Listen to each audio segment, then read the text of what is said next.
Саламатсыз Эрлис мырза, убакыт таап ушу бизге келип бергениңизге сизге биринчиден чоң рахмат айткым келет. Сиз 39 жыл бою аскердик кызматта жүрүп, эми саясатта жаңы барак ачкан турасыз. Бүгүн биз сиз менен мекен, эл кызмат жөнүндө сүйлөшөлү. Сиз үчүн мекенге кызмат кылуу деген бул эмне? Саламатсыңарбы? Эми мен үчүн мекенге кызмат кылуу деген бул өзү эң ыйык нерсе деп койсок да болот. Эмне үчүн дегенде ар бир жаран кыздар болобу, балдар болобу баары тең мекенин сүйүш керек, мекенин коргош керек, өзүнүн эл жерин коргоп жакшынакай өзүнүн мекенине иш кылса, ошодоки мекенди сүйүү деген деп эсептейбиз. Бул саясатка аралашууга сизге эмне түрткү болду? Бул жаңы баракта эмнеге ачтыңыз жашооңуздагы? Эми мен оюмча саясатка аралашуу мындай деле көп нерсе түрткү болгон деле жок. Эми биз өзүбүздүн көйгөй маселелерибиз бар. Биз мына коргоо министрлигинде мен жалпысынан 40 жылга жакын 39 жыл толугу менен иштептирмин. Анан кийин ошолеки көп көйгөй маселелер бар. Ошолорду дагы чечелик деп. Жана ошондой эле мен мына айылдарды кыдырып, айылга өзүм айылдын жергеси болом. Ошо айылга барганда айылдан дагы ушундай бир чечилбеген бир маселелер бар да. Ошо анан кийин 39 жыл армияга мекениме кызмат кылып, эми ушу өзүбүздүн элдердин дагы, өзүбүздүн аскерлердин дагы кандайдыр бир көйгөй маселелерин чечсекпи деген ой максат менен баратабыз. Сиз мына өзүңүздүн урааныңызды Анткабек эл менен деп атап алыптырсыз да. Бул ураанын артында эмне турат? Эми бул урааныбызды ушундай атадык, Анткабек эл менен деп. Мен өзүм аскер кызматчысы болгондон кийин ошо 39 жылдан бери кызмат кылып келип, Анткабек болуп келдик. Эми эл менен дегенде бул ошо эл менен жүрүп, эл менен элге кызмат кылып, эл менен бирдикте бололук деп. Эми эл менен бирдикте бололук деген дагы көп маани берет. Бул биз армияда жүргөндө эле, армия единый, армия бул эл менен дегендей. Ошон үчүн Анткабек элге кызмат кылабыз деген ойда бул ошо. Сиз өзүңүз баягы аскер адамы болгон үчүнбү же программаңызда эң биринчи багыт бул өлкөнүн коопсуздугу жана күчтүү аскер, күчтүү өлкө деген ошондой багытты коюп турсуз да. Анан күчтүү аскер, күчтүү өлкө деген ошол сөздөрдүн маанисин ача кетсеңиз, программаңыздын негизги максаты эмне бул? Эми биздин программабыздын негизги максаты жана айтып кеткендей, күчтүү аскер, күчтүү мамлекет дегендей. Аскерибиз күчтүү болсо, мамлекетибиз дагы туруктуу, өнүгүү жолунда жакшы кетет деген ой максат. Бу жерден биринчи очерет, биринчиден ушу күчтүү аскерибиз болуп, күчтүү мамлекетибиз болсо, ошо өзүбүздүн мамлекетибиз туруктуу болсо, коопсуздук жагын карасак, өнүгүп өсөт. Ошол эле баардык тармактардан, экономика жактан ошо биздин өзүбүз мамлекетибиз туруктуу болсо, өсүп дагы көп жетишкендиктерге жетебиз деген ой максат. Ошон менен катар бул аскерди жана модернизациялоо, жаңылаштыруу, заманбап келтирүү деп санариптештирүү боюнча бир дагы сунуштарды киргизип атыптырсыз да. Ошол кандай жаңылыктар айтып бересизби? Эми өзүңөр көрүп турасыңар, азыркы заманда жаңы заманбап техникаларды, курал жарактарды албасак биз чектен келген душмандарга туруктуу бере албай калышыбыз мүмкүн деп эсептейбиз. Эмне үчүн дегенде азыр мына дүйнө жүзүндө болуп аткан окуялардын баарын тең эле баарыбыз тең көрүп билип турабыз. Ошол эле Орусия, Украина алсак, Ближний Востокду алсак, азыр жаңы заманбап бул согуштун нугу дагы өзгөрүп атат да, өзү негизи согуштун нугу өзгөрүп, мурун жанагы биз даярданып келгендей улуу ата мекени согушта болгон согушту карап көрсөк, азыркы согушту карап көрсөк, баары жана берки учкучсуз учкуч аппараттар менен, техникалар менен согуш нугу жүрүп атат. Ошол себептен биз дагы жаңы заманбап техникаларыбызды алып, өзүбүздүн жерибизди абадан коргоп, андан кийин ошондой бир учкучсуз учуу аппараттарды алып, аларга жанагы азыркы убакта санариптик цифровизация деп жаңы күчтөлүп атпайбы? Ошол эки тармакты өндүрсөк, ошо армиябыз да күчтүү болот, мамлекетибиз да туруктуу болот деп эсептейбиз. Сиз азыр ошол жана учкучсуз аппараттар жөнүндө айтып өттүңүз. Пилотсуз технологиялар Кыргызстан үчүн канчалык реалдуу жана анын келечеги кандай болот?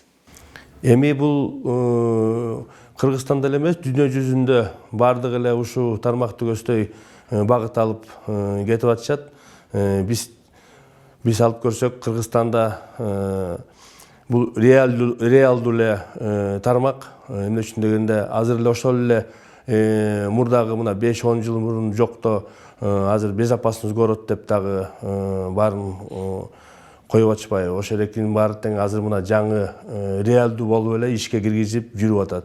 Ошол себептен ошондой эле биз жана санариптиштик учкучсуз аппараттарды алып баарын колдоно турган болсок, бул реалдуу эле бир эле жер маселеси бар. Бул эми баягы эле айланып келип эле акча каражат маселесине такалат. Бирок азыр биздин мамлекетибиз өзүңөр көрүп тургандай өнүгүү жолунда. Ошон үчүн биз ойлойбуз, мунун баары тең ишке ашат деп. Эми мына ушун менен катар жана чек ара коопсуздугу боюнча маселелерге токтолбосок болбойт го. Ошол чек ара коопсуздугу боюнча сиз кандай өзгөрүүлөр керек деп ойлойсуз? Эми биз карап көрсөк, биз мына Советтер Союзунан кийин тарагандан кийин өзүбүздүн чек ара маселелери такталбай келген. Буюрса мына азыр ошол эле биздин коңшу мамлекеттер Өзбекстан, Казакстан, Тажикстан менен чек араларыбыздын баарын тактап бүттүк десек жаңылбайбыз. Биринчи очередь мамлекеттин туруктуулук болушу үчүн, мамлекет өнүгүү үчүн биринчи ошо кезекте биз чек араларды тактап алганыбыз туура болду. Эми буюрса ошо чек араны тактагандан кийин өзүбүздүн армиябызды күчтөндүрүп алсак, баардык жабдыктар менен камсыздап алсак,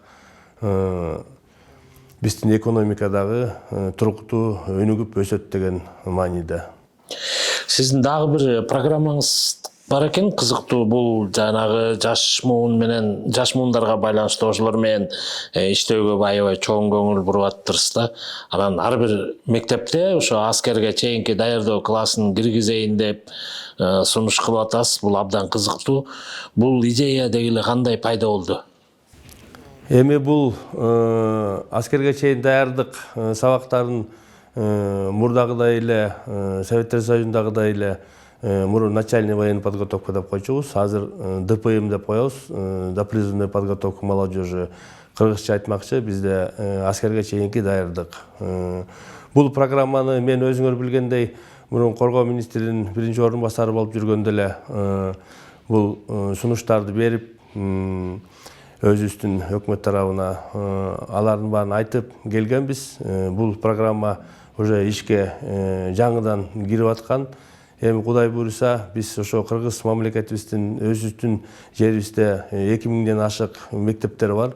Ошолордун баарына тең толуктап, биринчиден ушу аскерге чейин даярдык сабактарын киргизсек, ошолордун класстарынын баарын тең ар кандай азыркы жаңы технологиялык жабдыктар менен камсыз кылып берсек, ошондой эле бардык ушу сабак берүүчү биздин өзүбүздүн мугалимдерди тартып даярдыкты көргөн алып келсек, биздин өзүбүздүн жаш өспүрүм балдарыбыз, кыздарыбыз баары тең ошону окуп өтүп, ушу аскерге даярдыкты эле эмес, эми жалпы ушу Кыргызстанды коргоочулар болуп эсептелет. Ошого даярдык көрсүн, көрөт деген ой максат. Ошондой эле анан кийин биздин балдардын, жаш балдардын өзүнүн дагы мүнөзү, жашоо турмушка карашы оңолобу деген ой максат да бул.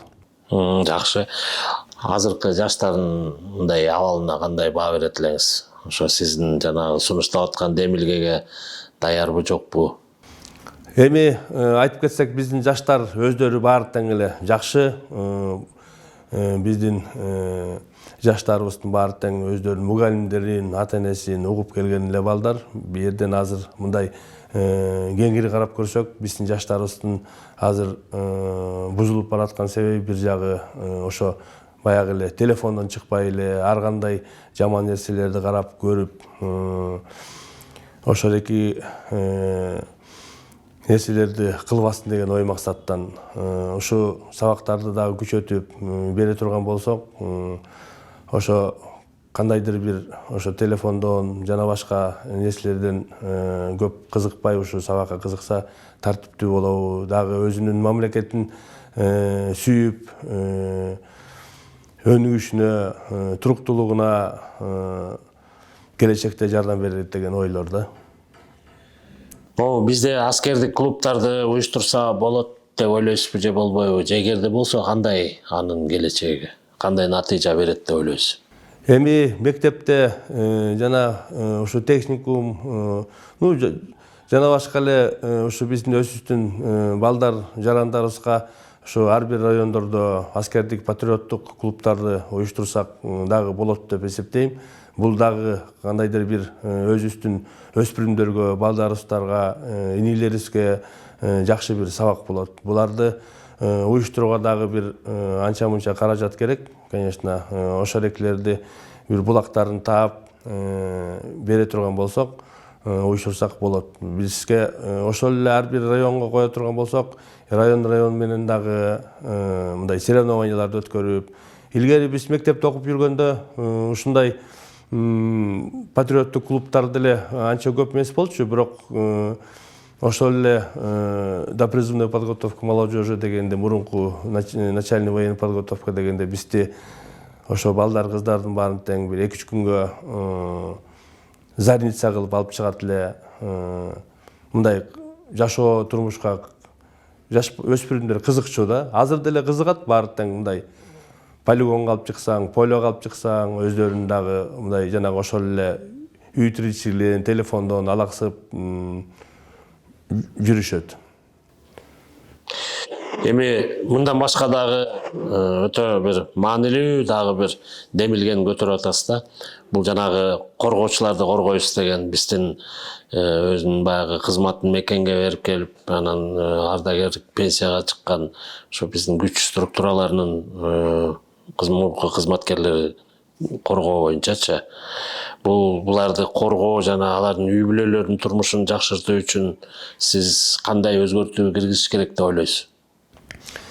Эми бул дагы бир мындай лозунг деп койсок болот. Коргоочуларды коргойбуз деген. Биздин коргоочулар бул баары тең ар кандай ошо биздин күч түзүмдөрүндө кызмат кылып келген биздин ардагерлер, кээ бирөөлөрү бир 15-20, кээ бирөөлөр 30 жылдан ашык кызмат кылгандары бар.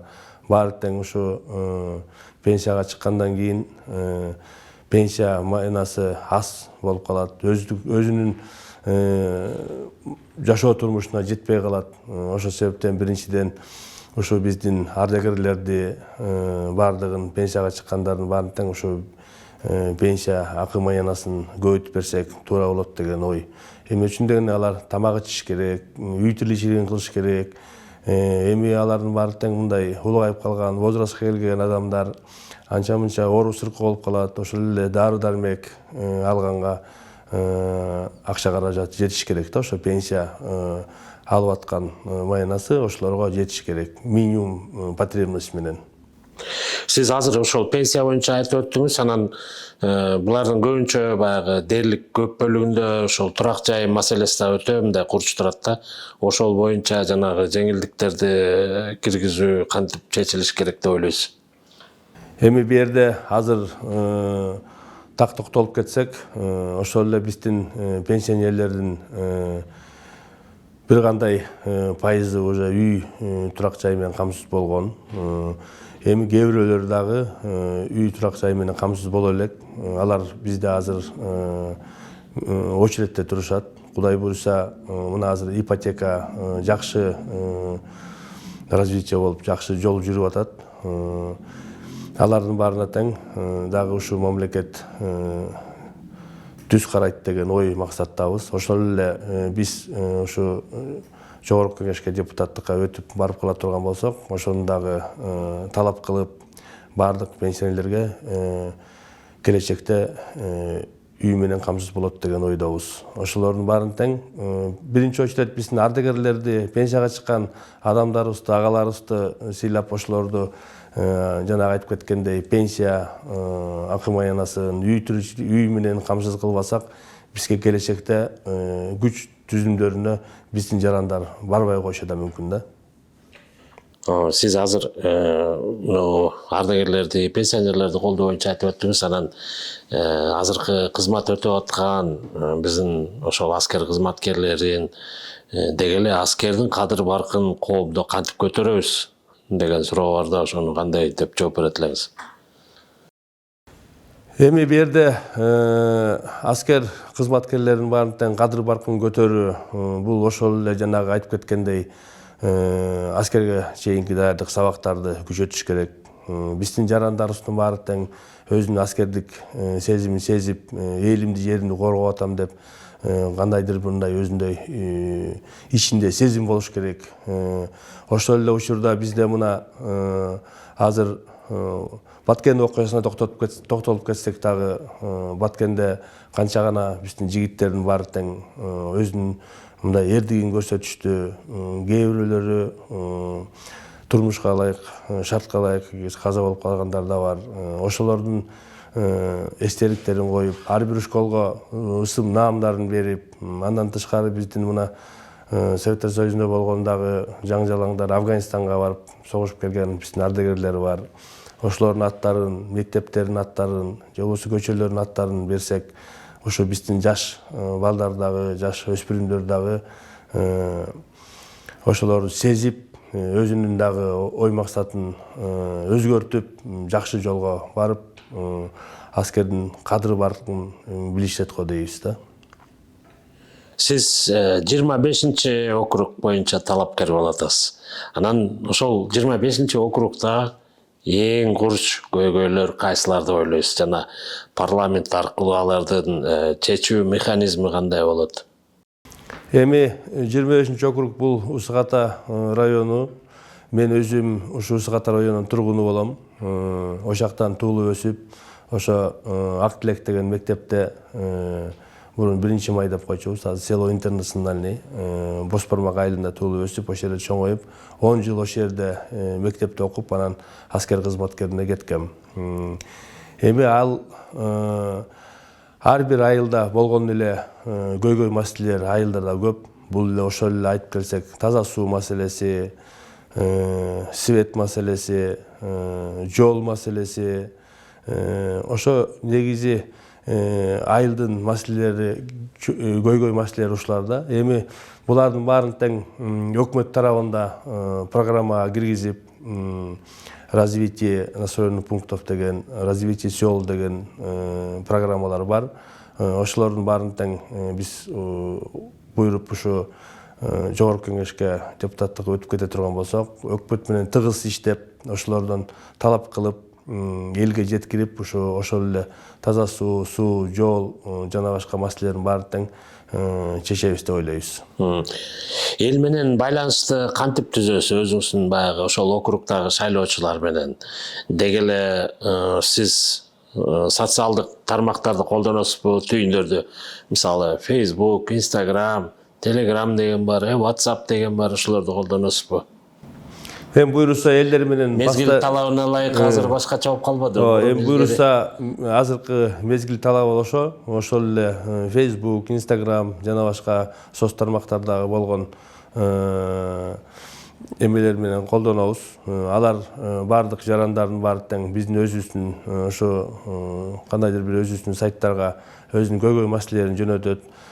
Бул бир деп койсок болот. Андан тышкары дагы биз өзүбүз ушу депутаттыкка өтүп кете турган болсок, биз ушу аймагыбыз эми чоң деле эмес, өзүбүздүн районду бул эми бир жуманын ичинде эле кыдырып койсо болот негизи.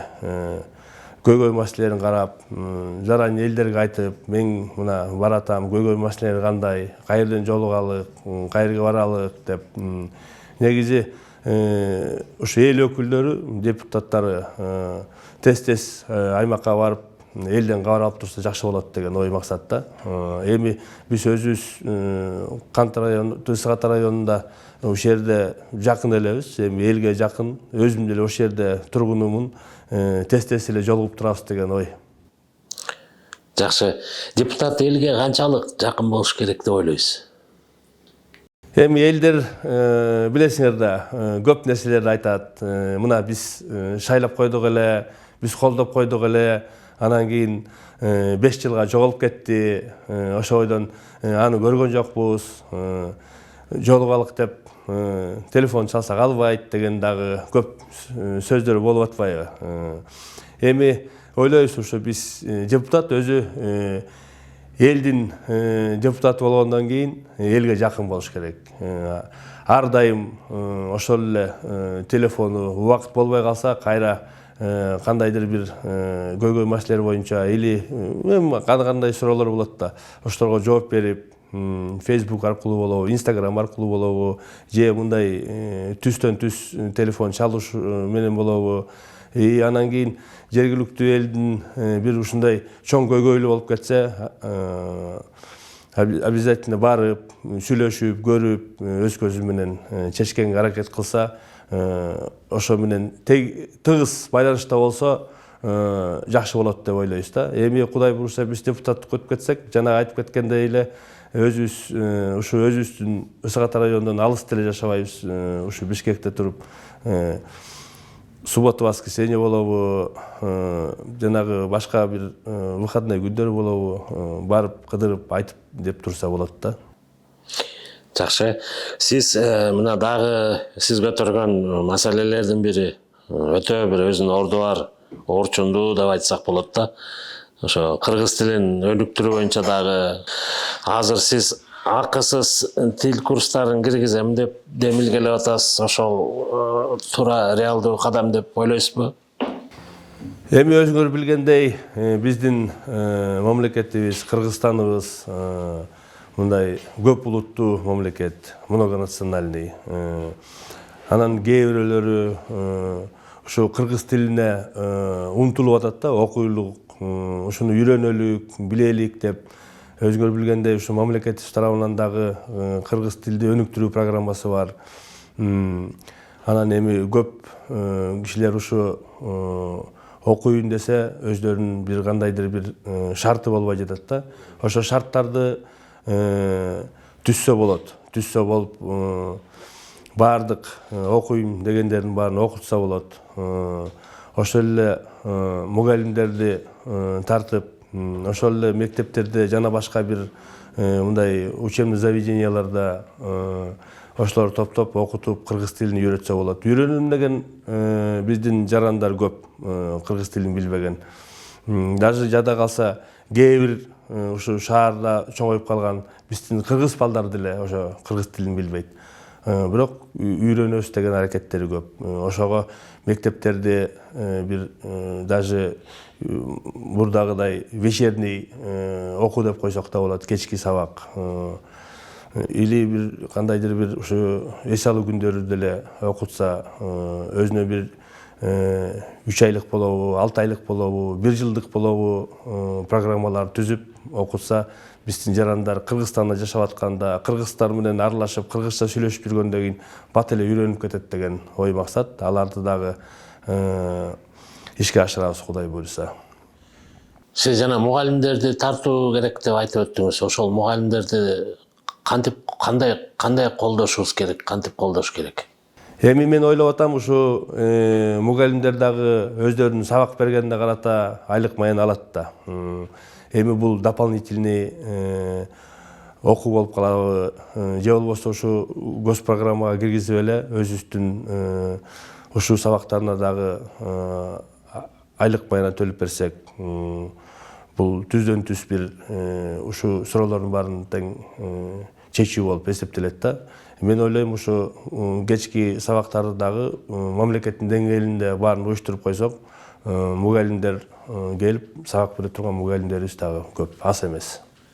Ошол мамлекеттик тилди өнүктүрүү үчүн ошо парламент эмне кылып бере алат, эмне колдоо көрсөтө алат?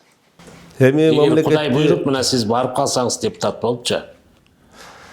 Эми жанагы биз ушул көйгөй маселелердин баарын көтөрүп, ошол жерден айтып, биздин өзүбүздүн өкмөтүбүзгө ушу программасына толуктууларды киргизип, жанагы айтып кеткендей өкмөттө мамлекеттик тилди өнүктүрүү программасы бар өзүнүн. Ошого дагы мындай салымыбызды кошуп, ушу жанагы айтып кеткендей мектептерде ушундай сабактарды ачып, мугалимдерге айлык маянасын карап берип өнүктүрсөк болот. Эми жаатан бери сиздин программаңызга мындай өтө көбүрөөк эле жакшы токтолдук. Мен ойлойм бир аз азыр жеңилирээк суроолорго өтсөк. Эл сизди мына генерал катары билет. Бирок адам катары дагы жакшыраак билсе экен деген биздин ой болуп атат да. Анан ошондо бир суроо, сизди бир эргиткен, мындай жүрөгүңүзгө жакын бир цитата барбы? Кайсы цитатаны сиз дайыма туу тутуп өзүңүзчө жүрөгүңүздө сактап келесиз? Эми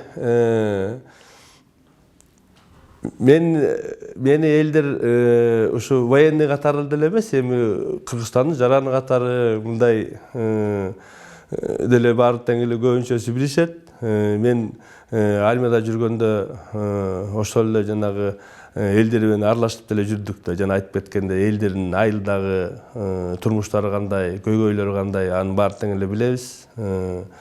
Ошон үчүн жанагынды программаны койгондой, биз айтып кеткендей лозунгубуз боюнча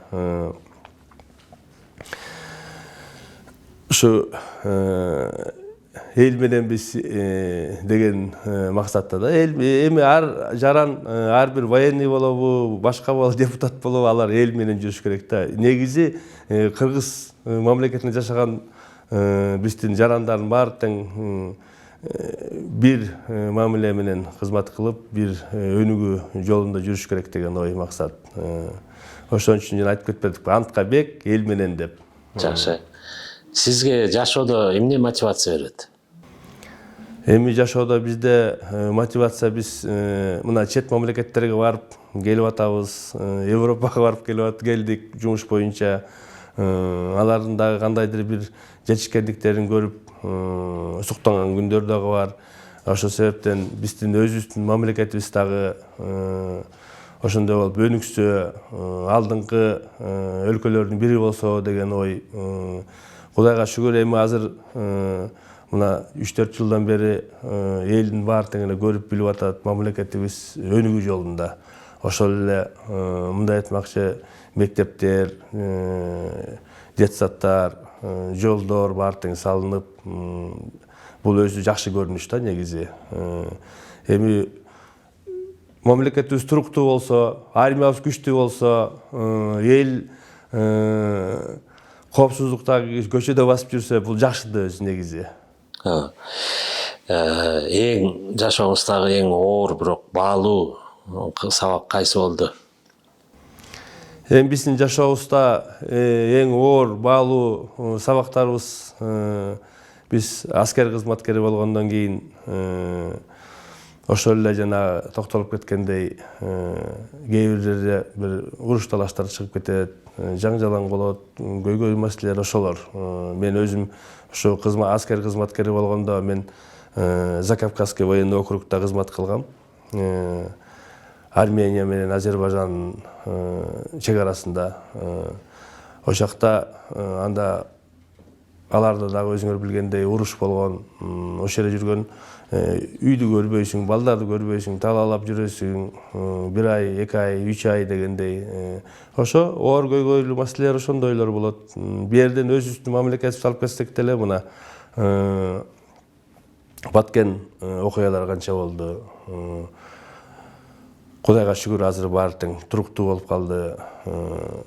Эми ушундай аскер кызматкерлер ушундай оор күндөрү болот да. Бул эми ант бергенден кийин, өзүбүздүн мамлекетибизди, элибизди, жерибизди коргойбуз дегенден кийин буга чыдап иш кылып, кызмат кылып келдик да.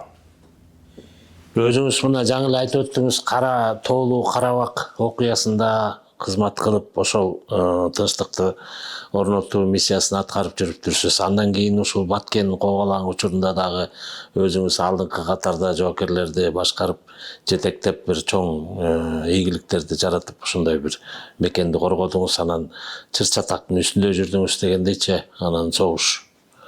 Бул жакшы эмес. Ошол бул эки учурдан эмнени өзүңүзгө сабак катары алдыңыз? Ошол тынчтыкты сактап калуунун эң башкы принциби, жолу эмнеде экен? Эми тынчтыкты сактап калуу бул эң башкы жолу, жана айтып кеткендей эле, күчтүү армиябыз болсо, бизге эч ким кол салбайт. Күчтүү армиябыз болсо, элибиз дагы туруктуу жашайт. Ошо мына чек аралардын баары тең Кудай буйруса такталып калды. Бул дагы бир чоң салым биздин мамлекеттик жетекчилер тарабынан. Ушундай өзү негизи. Эгерде мисалы убакытты артка кайтара алсак, жашооңузда сиз эмнени ушу башкача кылат элеңиз, эмнени өзгөртөт элеңиз, же ушу бүгүнкү күндү кандай басып өтсөңүз, бүгүнкү күндө ошол өмүр жолуңузду ошондой эле басып өтөт белеңиз? Эми мен ойлойм, ушу убакыт артка жыла турган болсо, ушу мен мектепти жаңы бүтүп атсам, ушундай эле кайра өзүмдүн кесибим ушу аскер кызматкери катары болмок окшойт деп. Эмне үчүн дегенде, бу жерден биринчиден мен өзүм атам улуу ата мекендик согушка катышкан, легендарлуу Панфилов дивизиясында кызмат кылган, орден медальдары бар, мындай айтмакчы, боевые награды дегендей.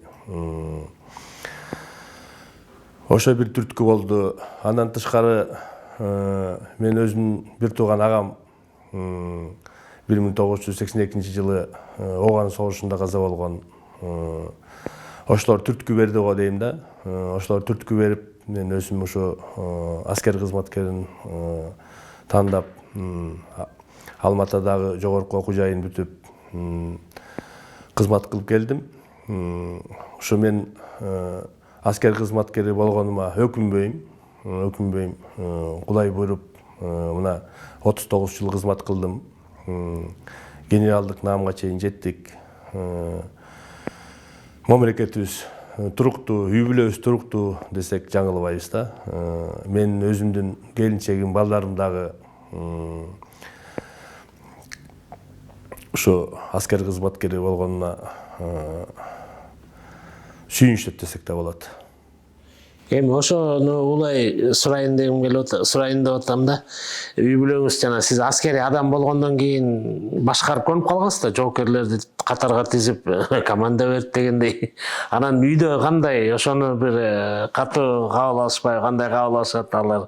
Аларга дагы аскерлерге, жоокерлерге мамиле кылгандай жасайсызбы, же тескерисинче сылык, жумшагыраксызбы үйдө? Эми кандай атасыз, кандай? Эми сиз дагы мындай кандай десем, кызыктуу бир суроолорду берип атасыз. Эми биз аскер кызматкери катары өзүбүздүн жамаатыбызда, өзүбүздүн аскер бөлүктөрдө жүргөндө мындай требовательный болуп, мындай катуу болуп жүрөбүз. Үй бүлө деген башка экен да негизи. Үй бүлөгө барганда ошол эле биздин өзүбүздүн балдарыбыз солдаттар деп алып укпайт бизди. Алар бизди военный командир деп эсептебейт, алар ата, папа деп ойлойт да, эркелейт. Ошондон себебинде эми ата катары, конечно, угат, папа катары. Атак биз үйгө келгенде деле аларга биз аскер бөлүктөрдө жүргөндөй команда бере албайбыз аларга. Келинчегим деле күлүп тамашалап айтат. Сен үйгө келатканда тиги аскер кызматкерин ошакта иштеп жүргөн баардык ой максатыңды, ой пикириңдин баарын таштап, үйгө башкача кел деп, мындай күлүп, биз менен мындай жакшы жылуу мамиле менен сүйлөшкөндөй болот. Жарандык адам катары. Жарандык катары деп айтат. Генералдык погонубузду калтырып. Ошентип эле айтышат. Ошондой көп нерселер бар.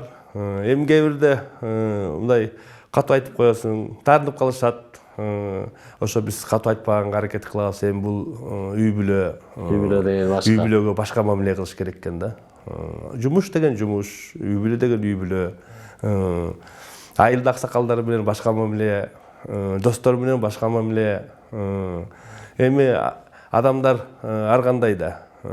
Ошол себептен ар кандай мамиле кылыш керек да баарына. Бирөө жаман көрүп калат, бирөө таарынып калат. Ошо элди таарынтып албайын деген ой максат. Аскер адам болгондон кийин көп убактыңызды аскерде өткөрөсүз. Бирок ошону менен катар баягы үйдө дагы бир милдеттер бар да. Жолдоштук, аталык жана өзүңүз айтып өткөндөйчү анан үйгө жанагы тамак аш, азык түлүк алганы барасызбы же кожойке эле баарын өзү чечеби? Жок, көбүнчө эми үй бүлө деген үй бүлө. Жана айтып кеткендей, көбүнчө экөөбүз барабыз.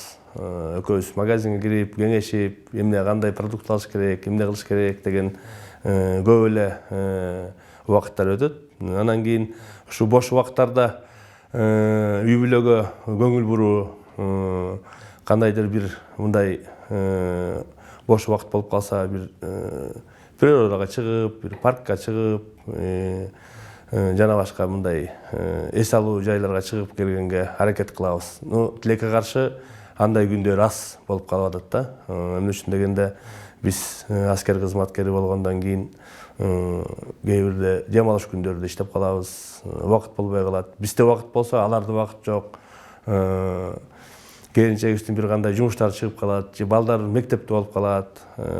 Эми ошого мындай убакыт тапканга аракет кылабыз, көңүл бурганга. Жана сиз айтып кеткендей, дем алыш күндөрү үйдө болуп калганда, мен өзүм тамак жасаганды жакшы көрөм.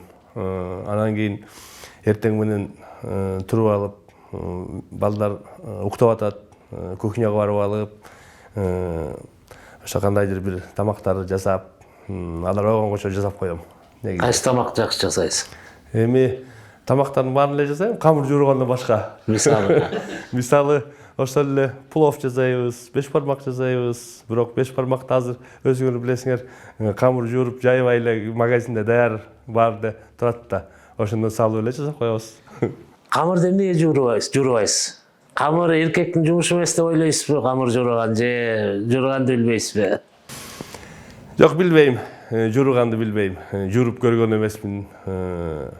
Апам дагы илгери айтчу. Эркек камыр жуурса бул уят эмеспи? Уят деп эсептебейсизби? Мындай намыс танып, жок мен эркекмин да, мен камыр жуурушум мүмкүн. Жок, аны аял жууш керек деген ой барбы жокпу сизде? Эми жеке менде бар окшойт. Биринчиден, бирок бул уят деле эмес окшойт. Эми если жууруганды билип, жайганды билсең, жууруп жая бер. Мен тааныш досторум деле бар, өздөрү жууруп жайып коет. Намыстаныштын кереги жок. Намыстаныштын кереги жок. Бул ошол эле үй бүлөгө жардам деген деле болуп калат да. Аларды жууруп жайып билип алсаң, өзүңө деле жакшы болушу керек да. Сиз ошол жакшы ата, жакшы жолдош болгонго аракет кылат экенсиз, тамакта жасап берет экенсиз, же баягы ташка чыгарып эс алдырып да келет экенсиз. Жакшы адам деген эмне сиз үчүн? Ал кандай болуш керек жакшы адам? Эми жакшы адам деген мен үчүн биринчиден чынчыл болуш керек. Алдабаш керек. Өзүңдүн тапкан оокатыңды, мээнетиң менен тапканды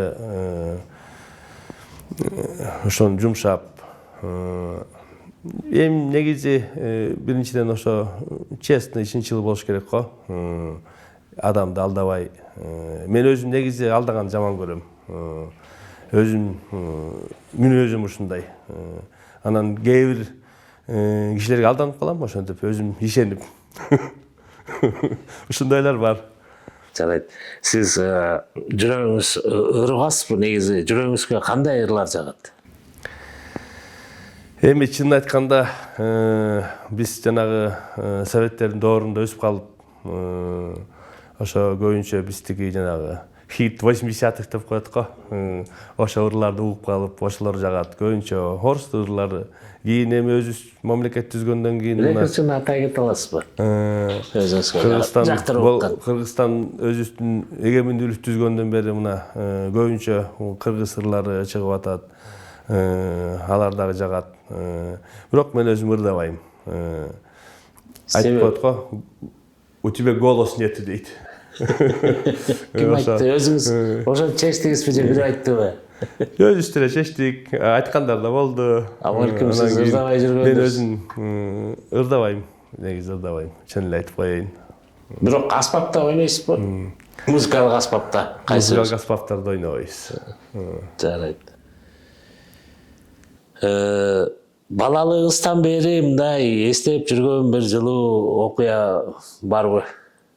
Ал кайсы? Эми балалыктагы жылуу окуялар бул эң жакшы күндөр бул жана биз мектепте окуп жүргөн күндөр экен да. Эчтекени ойлобойсуң. Үйүңө келсең тамагың даяр, кие турган кийимиң даяр, ата-энең баарын даярдап койгон. Тияка бияка киного барабыз, циркке барабыз десе, ошо 5-10 тыйын акча берип коет. Ошого сүйүнүп барып келесиң. Ой жок. Жашап турбуз да ошо мына мектепте окуп жүргөн күндөр. Азыркы учурда дагы эң бир жакшы достор ошо эстен кеткис мектептеги окуган классташ достор да. Азыркы учурга чейин биз ушу классташтар менен жолугуп, сүйлөшүп, азыр жанагы айтып коет атпайсызбы, шерне уюштурат экен деп. Ошо шерне уюштуруп, бизге көбүнчөсү баа берет, таң калат. Эмне себеп дегенде мындай эркек балдар эле өздөрүнүн келинчектери менен чогулуп эле отуруп калат. А биз болсо азыр кыздарыбыз дагы өздөрүнүн жолдоштору менен, балдарыбыз дагы өздөрүнүн келинчектери менен чогулуп, почти ар бир ай сайын чогулуп отуруп турабыз. Бакылдап, коорашып, жакшы учурларды Өткөн кеткенди эстеп. Илгери бирок баягы көбүрөөк тыгыз сүйлөшүп, баарлашып отурчу элек. Азыр көбүн эсе ар бир отуруштарды карасак, баягы телефон чукулап отурушат. Бир жерде отурганы менен денеси, ойлору баарыныкы башка жакта жүргөндөй унчукпай, ар бирөө бирден телефон алып чукулап отурган болот да. Ушундайды кандай карайсыз, сиздин жеке көз карашыңыз? Сиз дагы телефон чукулап отура аласызбы ушундай отуруштарда? Мен өзүм негизи телефон чукулаган жаман көрөм. Если сообщение келсе жооп бересиң, звонок келсе жооп берип коесуң. Бизде отурушта дагы эми ар кандай адамдар бар да. Кээ бирөөлөр чукулайт. Биз бирок отурганда аракет кылабыз ошо чукулабаганга, телефонду унутуп калганга, өзүбүз мындай көптөн бери жолукпай жүрсөң, жолугуп, азыркы заманда эмне болуп аткандарды карап, өткөн кеткенди эстеп, эми азыр баарыбыз тең эле уже улгайып калдык, баарыбыздын балдарыбыз үйлөнүп атат, кыздарыбыз турмушка чыгып атат дегендей. Ошо мындай жашоону эле сүйлөшүп калат экенсиң да, мындай кылсак кандай болот, тигиндей кылсак кандай болот, сенде эмне бар, менде эмне бар дегендей общий мындай. Эми баары тең эле ата-эне болуп калбадыбы? Астыңкысы биздин балдар, кыздар уже бабушка, дедушка болуп калгандары бар, ошондойлор. Сиз өзүңүз ырдабайт экенсиз. Бирок спорт жагында кандайсыз? Спортко катыштыңыз беле, катышасызбы? Деги эле кайсы спортты жактырасыз? Эми биз убагында спорт менен жакшы эле машыктык. Биз мектепте окуп жүргөндө эле машыкчубуз. Биринчи жанагы жеңил атлетика, бокс менен катыштык. Армияда жүргөндө бул армия өзү спорт да. Эртең менен утренний физический зарядкадан башталат. Ошо бойдон отбойго чейин бул өзү окуп жүргөндө жана курсанттык кездерде бул өзү эле спорт. Аяктан дополнительный спорт менен машыкпай койсо да болот. Өзүбүздүн программа менен биздин жанагы жокерлерди, бардык аскер кызматкерлерин ар ай сайын, ар квартал сайын, жарым жыл сайын ошо спорт жагынан өздөрүнүн эмелерин тапшырат. Ошол себептен армияда жүргөндө өзү бул спорт армия. Ошон үчүн Азыр ата-энелер дагы өздөрүнүн балдарын ушу армияга жөнөткөнгө аракет кылышат. Азыркы заманда дагы жакшы, Кудайга шүгүр, биздин жарандардын баары тең армияга барабыз деп умтулгандары көп болуп атат. Мурда карап көрсөк, Советтер Союзу тарагандан кийин 1992 жылдары 95-2000 жылга чейин армиядан качып барбайбыз дегендер көп чыккан. Азыр кайра наоборот, ошол эле биздин ойлойбуз, жарандарыбыз дагы өзүнүн мекенин коргойбуз, сүйөбүз деп умтулуп армияга барып атышат деп. Илгери өзүңөр билгендей, билесиңер да, бирөө армияга барбай калса бул уят болчу. Даже кыздар турмушка чыкпайт эле ошо балага, бул армияга барбай калган деп. Ошо заманга келсек, ошо доорго келсек, сонун болот да, жакшы болот. Азыр ошол көпчүлүгү ошо энелер, сиз өзүңүз деле көрүп жүрөсүз мына. Мен баламды жибергим келбейт аскерге. Барса сабап салат, өлтүрүп салат, атып салат экен, кокуй деп, эптеп. Андан көрө биз жолун таап, ошону аскерден алып калалы, альтернативдик кызмат болобу, башкасын ойлоп таап иши алып калыш керек деген апалар көп да, энелер. Ошондой болбош үчүн эмне кылыш керек, кандай жоюш керек? Бул көрүнүштү. Эми бу жерден биринчиден эне деген эне да. Эне бул өзүнүн баласы ошол жерден бир сокку жебесин, армияга барса кыйналбасын дейт да. Карга деле өзүнүн баласын аппагым деп эркелете атпайбы деген макалы бар да. Ар кандай видеолордо чыгып кетип атпайбы? Ошол себептен биз ушу жанагы айтып кеткендей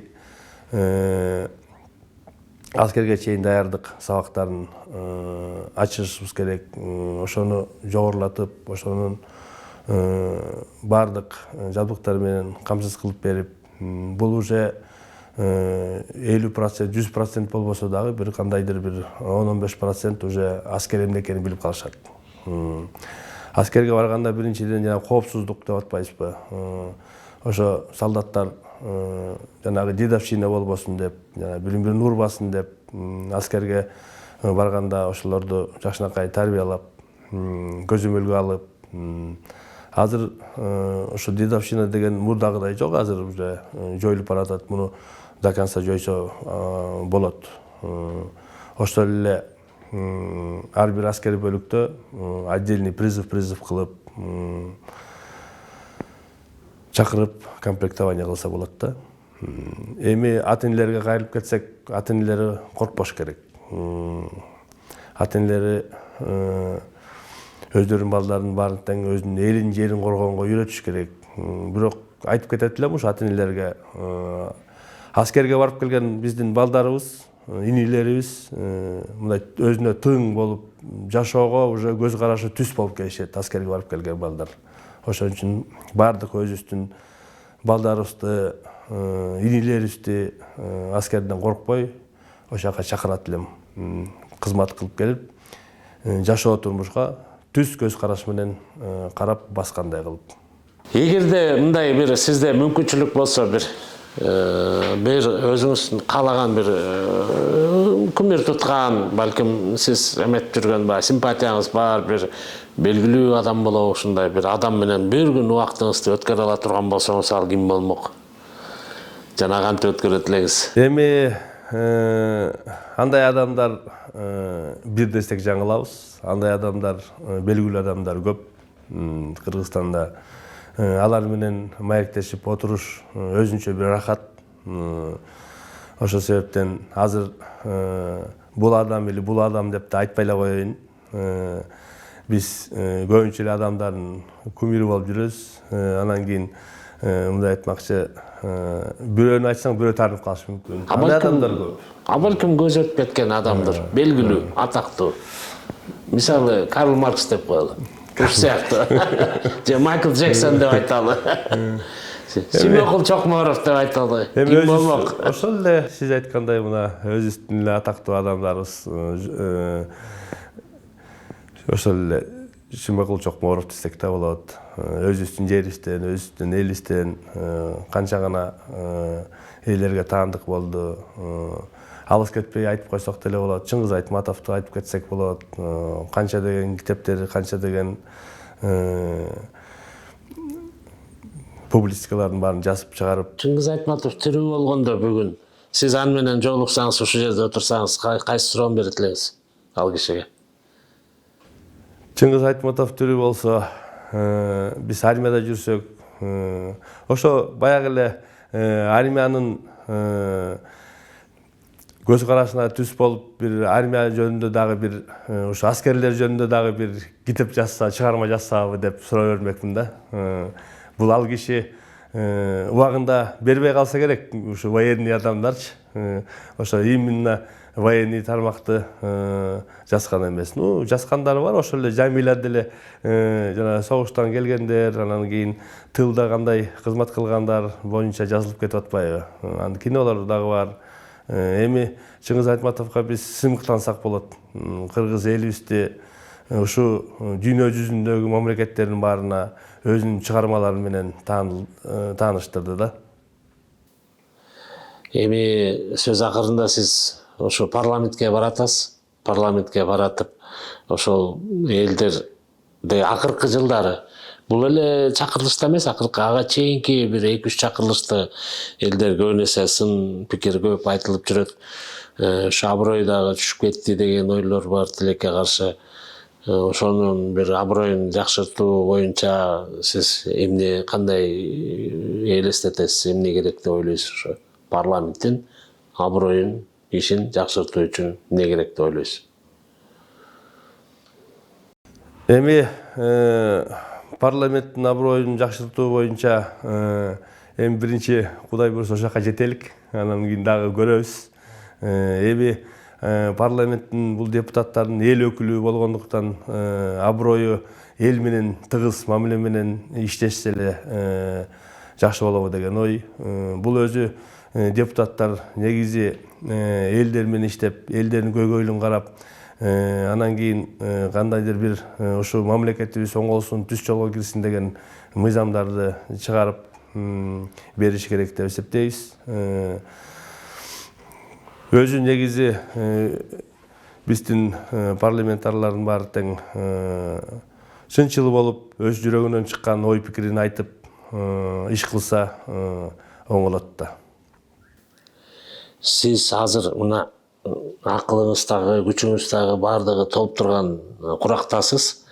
Мындан ары ушул жашоодо күрөшүп келесиз, көп мындай баягы мекенин тынчтыгы үчүн күрөштүңүз, жана башка элдин бейкутчулугу, бейпилдиги үчүн күрөштүңүз. Азыр сиз эмне үчүн күрөшөсүз? Өзүңүз үчүнбү, үй бүлөңүз үчүнбү же идеология, идея, максат үчүнбү?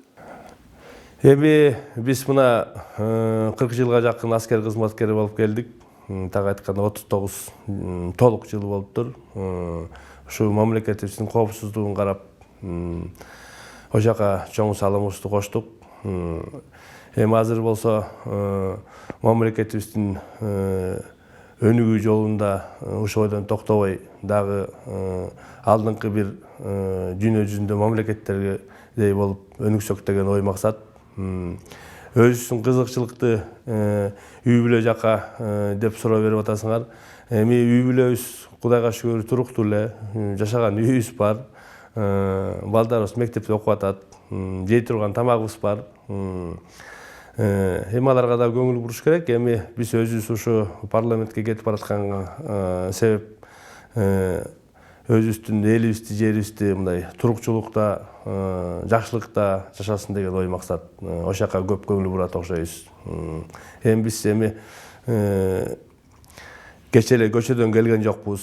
Мен негизи ушу мамлекетке эле кызмат кылып келатабыз да. Бул дагы армия да өзүнчө мамлекет да. Армия без армия мамлекет эмес дегендей. Ошол себептен ар бир жаран өзүнүн кандайдыр болбосо да бир салымын кошуш керек да мамлекет өнүгүү үчүн. Элис мырза, мына 30 ноябрь келди дейли, шайлоо күнү болуп атат бүгүн. Сиз кандидатсыз, мен шайлоочумун. Мен эмне үчүн сизге добуш беришим керек? Эми бул суроого мындай жооп берелик. Элдер деле караңгы эмес. Элдердин баары тең ким экенин билип эле, көрүп эле жүрөт. Мен жанагы айтып кеткендей, антка бек эл менен дегендей, мен мына 39 жылдан бери аскер кызматкери болуп келдим. Антка бек болуп келдим. Эми эл менен, эл деле мага ишенет деп ойлойм. Мен ушу элге иштеп берейин деп келатам. Буйруса, мен биякта өзүмдүн бир кандайдыр бир кызыкчылыгым менен келген жокмун. Мен өзүм бизнесим деле жок, коргоюн деген. Мен ушактан бир кандайдыр бир жаман ой менен келип, бир акча табайын деген деле оюм жок. Ушу элге кызмат кылайын деп келатам. Ошол себептен эл колдойт деп мен ишенем. Шайлоочуларым дагы Кудай буйруса ошону толук эле билип атат.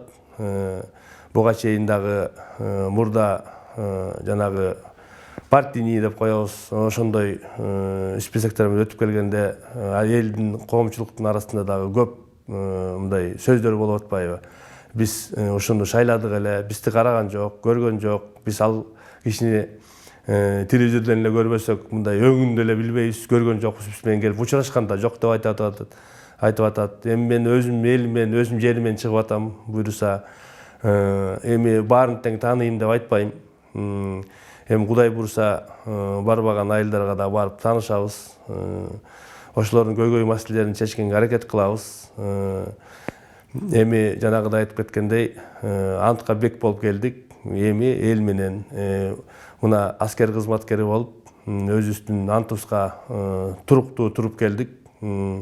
Эми элге иштейин деген ой. Мына өзүбүз уже жашыбыз дагы 56-дан ашып калды.